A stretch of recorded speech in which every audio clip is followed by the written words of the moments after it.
जी अस्सलाम वालेकुम, मेरा नाम सैयद तैमूर बुखारी है और मैं रीडर से खुशामदीद कहता हूँ। जैसे कि सैटरडे को CSS 2023 का रिज़ल्ट आया और उसके साथ ही अभी today I have with me Mohammad Aamir Khan और Aamir has to 12th in whole Pakistan in CSS 2023 और Aamir is a graduate of UAT Lahore and he is a graduate in civil engineering. तो आमिर ने 2 दफ़ा क्वालिफाई किया CSS, इनकी पहले एलोकेशन में हुई और अल्हम्दुलिल्लाह this time he has landed on 12th position. तो आमिर के पास चलते हैं, उनसे पूछते हैं कि Aamir how can a person crack CSS 2 times consecutively. पहले इसकी रेसिपी बताइए।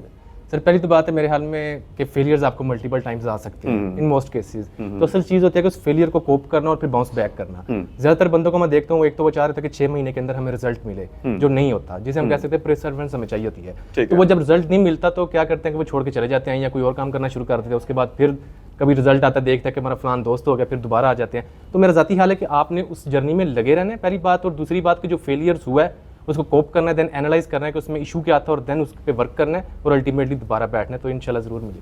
अच्छा, मुझे आमिर एक बात बताइए, जब मेरे पास आए तो आप सेकंड अटेम्प्ट क्वालिफाई कर चुके थे और आप पहले अटेम्प्ट में आपकी एलोकेशन भी नहीं हुई, तो मोराल तो आपका बहुत डाउन होगा उस टाइम, ठीक है। और आपको जो है ना, तो इस तरह उन लोगों को बताइए जिनकी अभी एलोकेशन नहीं हुई या वो दोबारा तैयारी कर रहे हैं, तो उनको अभी कैसे कोप अप करना चाहिए सिचुएशन के साथ कि उन्होंने उनको अगली अटेम्प्ट देनी है, वो कहेंगे कि मैं फैब के अंदर पेपर दूंगा तो अगले साल होंगे, तो आप तो इस सिचुएशन से गुजर चुके हैं, तो आप क्या कहेंगे उसके बारे में?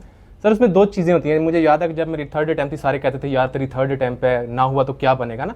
तो आप दूसरी साइड पर हमेशा देखें कि अल्लाह ताला ने आपको एक चांस तो दिया ना अभी मजीद, तो यही सोचें कि यही आपका पहला और आखिरी चांस है, उसको आप जिए, मेहनत करें पूरी तरीके से, उस पर जान लगा दें और ज़रूर होगा। वही आपसे अच्छा, यहाँ पर मैं एक बात ऐड करना चाहूँगा कि CSS की जो याद रखिएगा तमाम लोग जो है जिनकी एलोकेशन अभी नहीं हुई है, अपने डिजायर्ड ग्रुप में नहीं हुई है, जो अभी तैयारी स्टार्ट करने लगे हैं, कि this is exam like you are a sniper and you have 3 bullets. तो स्नाइपर की 3 बुलेट्स हैं, if you hit 1 bullet on the target you win.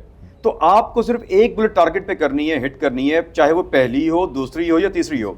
अब आमिर ने खुद बताया कि उनकी ये 3rd अटेम्प्ट थी, तो इमेजिन कीजिए कि इनका जर्नी कब स्टार्ट हुआ होगा। अगर मैं इनको कंसेक्यूटिव भी कर दूं तो 3 साल तो इनको अटेम्प्ट देते हुए हो गए, और उससे कम से कम भी 1 साल पहले आपने किया होगा। 2019 से स्टार्ट किया, 2024 के मिड के अंदर आकर इनको क्वालिफाई हुआ। अच्छा सर, अपने सब्जेक्ट्स के बारे में बताइए कि आपके सब्जेक्ट्स क्या थे इस दफा? सर मेरे इंटरनेशनल रिलेशंस था, gender study, criminology, history of India and Pakistan और पंजाबी। अच्छा, 2 अब मैं यहाँ पे मेरे एतराज़ात हैं। अमूमी तौर पर जो कैंडिडेट देखे जाते हैं जिनका साइंस बैकग्राउंड होता है, they are comfortable with political science, जैसे डॉक्टर या इंजीनियर्स होते हैं, और दूसरा वो इंडो पाक हिस्ट्री को कम ऑप्ट करते हैं। तो आपने IR क्यों ऑप्ट किया?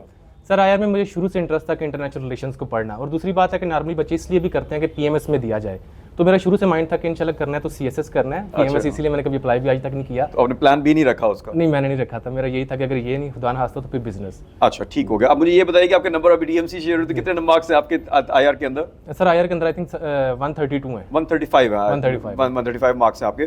तो अब देखिए कि 135 is a very good score. तो all those who are watching they must keep in mind that you know IR और पॉलिटिकल साइंस इस वो लो स्कोरिंग था। अब मेरे स्टूडेंट आएंगे तो उनको देखिएगा कि उनका पॉलिटिकल साइंस में लो स्कोरिंग होने के बावजूद भी हाई मार्क्स हैं और इनके IR के अंदर भी आउटस्टैंडिंग मार्क्स हैं। तो आपकी तैयारी पे बहुत सारी चीज़ें डिपेंड करती हैं। तो लास्ट क्वेश्चन आपसे कि व्हाई इंडो पाक? सर उसमें ये था कि शुरू से मेरे अब्बू जो कि मिलिट्री अकाउंट्स में है, तो हमारे पास मिलिट्री लाइब्रेरी होती थी, तो वहाँ से बुक्स पढ़ते रहते थे, तो वहाँ पे सारी हिस्ट्री की ही ऑलमोस्ट पढ़ी होती थी और इंडो पाक के रिलेटेड होती थी। तो मेरे शुरू से एक बैकग्राउंड था कि मैं उसको पढ़ता रहा, तो मैंने सोचा कि कोई बात नहीं, अगर 10 नंबर सुना था कि जो कम मिलता है इंडो पाक, मैंने कहा मिल भी जाए तो मैं पाकिस्तान अफेयर में वहाँ से कवर कर लूँगा। तो इसीलिए मैंने सोचा चलते हैं, देखा जाएगा, कुछ नहीं होता। चलो, thank you very much Aamir. Aamir को देखकर लगता है कि यू नो कि consistency is the key to success, be it CSS, किसी भी जिंदगी की फील्ड में चले जाइए, consistency and perseverance, these are the 2 things which will keep you going. तो इंशाल्लाह ताला we will come up with a detailed interview with everyone. हम एक वीडियो के साथ आएंगे जिसके अंदर we will discuss every aspect of CSS। Thank you very much, बहुत बहुत मुबारक आमिर, थैंक यू।